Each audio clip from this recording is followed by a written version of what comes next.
도난당한 시험 문제. 코난 도일 지음. 1. 그리스어 시험지. 1895년 나와 홈즈는 어느 조용한 대학 도시에서 몇 주일을 보낸 일이 있었습니다. 옛날 영국의 역사에 대한 홈즈의 연구 때문이었습니다. 우리는 대학 도서관 근처에 숙소를 정했습니다. 홈즈는 책이며 노트들을 잔뜩 늘어놓고 열심히 연구를 했습니다.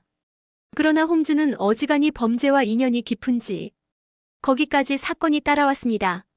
사건을 의뢰해온 사람은 힐턴 소홈즈라는 그 고장 대학 교수였습니다. 깡마르고 키가 커서 신경질적인 느낌을 주는 사나이였습니다. 난처한 일이 생겼습니다. 홈즈 씨, 바쁘신 줄은 알지만 제 이야기를 좀 들어주십시오. 오래 걸리진 않습니다. 연구가 바빠 다른 일을 할 여가가 없었던 홈즈는 정중하게 거절했습니다. 말씀대로 저는 지금 몹시 바쁩니다.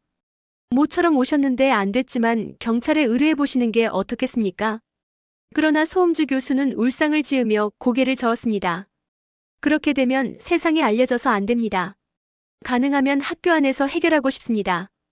듣기에 홈즈 씨는 입이 무거운 분이라 쓸데없는 이야기는 안 하신다던데 부탁합니다. 홈즈는 쓴웃음을 지으며 나를 쳐다보았습니다. 소홈즈 교수는 홈즈의 태도에 아랑곳하지 않고 사건 이야기를 하기 시작했습니다. 우리 학교엔 포테스큐 장학 제도라는 게 있습니다. 성적이 좋은 학생에게 졸업까지의 학비 일체를 대주는 거죠. 물론 장학금을 타려면 시험을 거쳐 합격해야 합니다. 소홈즈 교수는 내일로 닥쳐온 그 시험의 그리스어 출제위원이었습니다. 며칠 전 소홈즈 교수는 그리스어 시험 문제를 만들어 그것을 인쇄소에 보냈습니다. 외부에 시험 문제가 알려지지 않도록 세심한 주의가 기울여진 것은 물론이었습니다. 오늘 오후 3시 인쇄소에서 시험 문제의 교정 세교정을 보기 위해 활자로 짜놓은 판 위에 놓고 찍는 종이가 나왔습니다. 오후 4시 30분경 교정을 보던 소홈즈 교수는 문득 그 시간에 친구와 만나기로 약속했던 일을 생각해냈습니다. 하마터면 잊을 뻔했네. 교수는 교정쇠를 책상 위에 그대로 둔 채 방문을 잠그고 친구를 만나러 밖에 나갔습니다. 소홈즈 교수가 자기 방으로 돌아온 것은 약 1시간 후였습니다. 그런데 이상하게 문이 열쇠 구멍에 열쇠가 꽂혀 있었습니다.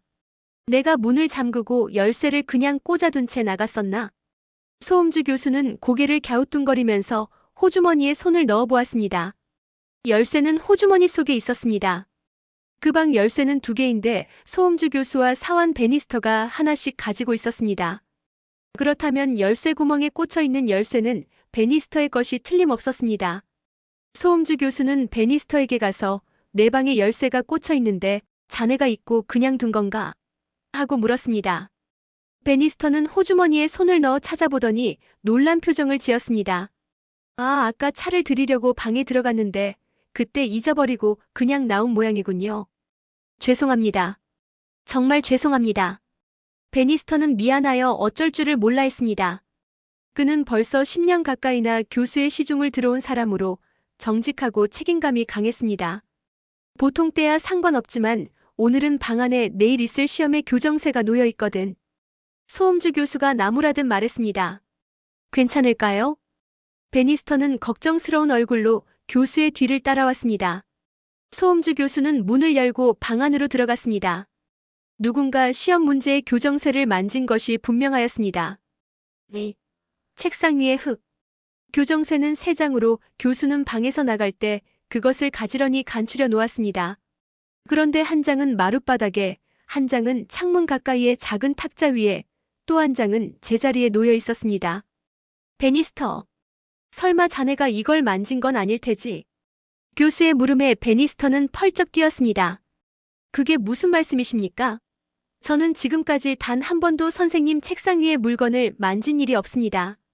그렇다면 누가 시험 문제지를 보았을지도 모르겠는데 만일 문에 열쇠가 그냥 꽂혀 있고 내가 방에 없다는 것을 알면 나쁜 짓인 줄 알면서도 문제를 훔치러 들어올 가능성이 있지. 야단났군. 열쇠를 그냥 꽂아둔 제게 잘못이 있습니다. 저는 어떻게 하면 좋을까요? 베니스터는 비틀비틀하더니 머리를 감싸 쥐며 의자에 털썩 주저앉아 버렸습니다. 베니스터 걱정하지 말게. 그렇게까지 괴로워하지 않아도 돼. 하며 소음주 교수는 베니스터에게 브랜디를 따라주었습니다. 그리고 나서 교수는 방안을 다시 한번 차근차근 둘러보았습니다. 창가의 책상 위에 연필을 깎은 흔적이 남아 있었습니다. 부러진 심도 있었습니다.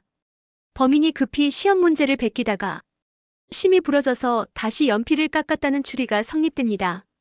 교수는 또 한 가지 단서가 될 만한 것을 발견했습니다. 방 안엔 작은 책상이 하나 더 있었습니다. 빨간 가죽을 씌운 흠 하나 없이 반들반들한 것이었습니다. 그런데 그 책상 위에 7cm 정도의 흠이 나 있는 것입니다. 그것도 긁힌 자국이 아니라 칼로 벤 것 같은 흠이었습니다. 그 옆에는 작은 흙덩어리가 하나 있었습니다. 흙 속에는 톱밥 같은 것이 섞여 있었습니다. 교수는 단서가 또 없을까 하고 열심히 찾아보았습니다. 그러나 그 이상은 아무것도 발견되지 않았습니다. 여기까지 이야기한 소음주 교수는 홈즈에게 매달리다시피 하며 제발 저를 좀 도와주십시오. 범인을 잡든지 아니면 시험을 연기하고 새 문제를 내든지 둘 중에 하나를 선택하지 않을 수 없는 것이 제 입장입니다. 하고 말했습니다.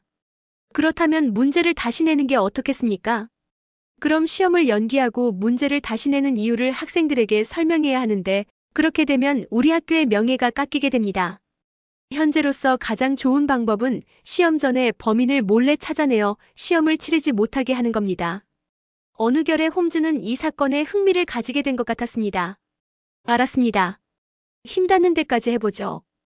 그런데 그 교정쇠가 전해진 뒤로 당신 방에 찾아온 사람이 있습니까?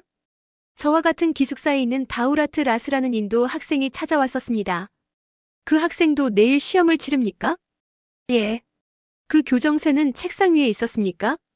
예, 그렇지만 말아두었으니 내용은 보이지 않았지요. 그래도 시험 문제의 교정쇠라는 건 알았겠죠? 아마 몰랐을 겁니다. 교정쇠가 당신에게 있는 걸 아는 사람이 몇이나 됩니까? 그것을 가지고 온 인쇄소 직원뿐입니다. 사원인 베니스터도 몰랐습니다. 베니스터는 지금 어디 있죠? 제 방에 있을 겁니다. 몹시 괴로워하는 것 같아서 그냥 두고 나왔습니다. 그럼 방은 열어놓은 채입니까? 예, 하지만 교정쇠에 대해선 염려하실 것 없습니다. 금고에 넣고 잠갔으니까요. 그러니까 범인은 당신 방에 시험 문제의 교정쇠가 있는 것을 모르고 방 안에 들어왔다가 우연히 그것을 발견한 셈이 되는군요. 잠시 후 홈즈와 나는 소음주 교수를 따라 대학 기숙사로 갔습니다. 3. 교수의 방. 소음주 교수의 방은 한눈에 내다보이는 아늑하고 조용한 곳에 있었습니다. 기숙사 건물의 아래층은 교수들의 방이고 2, 3, 4층에는 각각 한 명씩 있었습니다. 우리가 기숙사에 닿았을 때는 어느새 땅거미가 지고 있었습니다. 홈즈는 안에 들어가지 않고 먼저 건물 바깥에서 교수의 방을 바라보았습니다. 교수의 방 창문은 땅바닥에서 2m쯤 되는 곳에 있었습니다. 홈즈는 발돋움을 하고 방 안을 들여다보았습니다. 홈즈 씨 사건이 생겼을 때 그 창문은 안으로 단단히 잠겨 있었습니다. 교수의 말에 홈즈는 빙그레 웃었습니다. 아, 그렇습니까? 자, 그럼 안으로 들어가 봅시다. 교수의 방에 들어간 홈즈는 우선 주의 깊게 양탄자 위를 조사하기 시작했습니다. 이윽고 홈즈는 얼굴을 들었습니다. 발자국 같은 건 전혀 없는 것 같군요. 요즘 날씨가 좋아 땅바닥이 질척거리지 않으니까 발자국이 남아있지 않은 게 당연할지도 모르죠. 그건 그렇고 베니스터가 주저앉아 있었다는 의자가 어느 것입니까? 저겁니다. 하며 소음주 교수는 창문 옆에 있는 의자를 가리켰다. 그래요? 그럼 흩어진 교정쇠가 한 장 놓여 있었다는 작은 책상을 좀 볼까요? 홈즈는 작은 책상 앞으로 다가가 옆에 창문과의 거리를 눈어림으로 재어보고 나서 말했습니다. 범인은 방 한가운데 있는 당신 책상에서 교정쇠를 한 장씩 집어 이 창가의 작은 책상으로 가지고 왔습니다. 안뜰을 거쳐 돌아올 당신을 살펴보면서 문제를 베끼기 위해서지요. 하지만 저는 안뜰을 걸치지 않고 건물의 측면 입구로 해서 들어왔습니다. 그러리라 생각했죠. 범인은 뜻밖의 일에 당황하여 교정쇠를 흐트러뜨리고 달아난 것입니다. 종이가 흐트러진 모양을 보니 첫째 장의 문제는 전부 베낀 듯합니다. 두 장째를 작은 책상에 가지고 와서 베끼기 시작했을 때 당신이 갑자기 돌아오신 겁니다. 이 방에 들어섰을 때 누가 달아나는 것 같은 발소리를 듣지 못했습니까? 못 들었는데요. 홈즈는 작은 책상을 전등 쪽으로 기울이고 유심히 살펴보았습니다. 그러나 이내 낙심한 듯 얼굴을 들었습니다. 책상 표면에 연필 자국이 남아있지 않나 했는데 그런 건 없군요. 홈즈는 이번엔 빨간 가죽을 씌운 다른 책상 쪽으로 다가갔습니다. 아, 이게 당신이 말한 흙덩이군요. 과연 톱밥 같은 것이 섞여 있군요. 그 다음에 홈즈의 눈은 책상 위의 흠 쪽으로 옮겨졌습니다. 이건 좀 이상하군요. 처음엔 얕은데 마지막엔 톱니 모양으로 되어 있으니. 홈즈는 방에 있는 다른 문을 가리키며 물었습니다. 저 문을 어디로 통합니까? 예, 침실로 통합니다. 사건이 있은 후 들어가신 일이 있습니까? 그럴 겨를이 없었습니다. 잠깐 저 방을 보여주실까요? 침실로 들어간 홈즈는 방 안을 한 바퀴 빙 둘러보더니 옷장 앞에 걸린 커튼 쪽으로 다가갔습니다. 설마 이 뒤에 누가 숨어 있는 건 아니겠지. 홈즈는 조금 긴장된 얼굴로 커튼을 옆으로 획 끌었습니다. 물론 그 뒤엔 아무도 없었습니다. 서너 벌의 옷이 걸려 있을 뿐이었습니다. 거기서 물러서려 하다가 홈즈는 갑자기 허리를 굽혔습니다. 아니, 손님께선 여기에도 같은 흙덩이를 떨어뜨리고 갔군.